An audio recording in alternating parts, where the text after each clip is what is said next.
If the buttons on the pulse assembly portion of the console assembly fail, or if there is difficulty obtaining any kind of pulse reading, there may be an issue with the pulse assembly. This video will run through the process of checking for loose, disconnected, or damaged wires in the pulse assembly. You can also replace the pulse assembly by following the process in this video if necessary. Unplug the treadmill.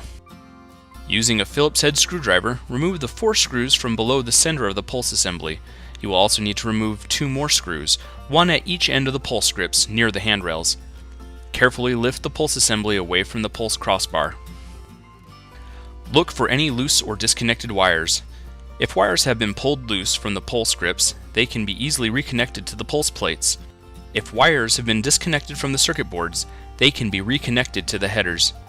After verifying all the wire connections are secure, check for proper function.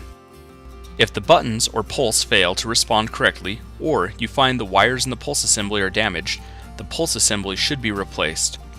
When replacing or reassembling the pulse assembly, be sure not to pinch the wire harness. Make sure the wire harness passes in the channel in the handrail to prevent it from becoming damaged. Replace the 6 screws that hold the pulse assembly to the pulse crossbar. Checking and replacing the pulse assembly is a simple maintenance and repair procedure that should be done as necessary when there are issues with the function of the buttons or the pulse grips.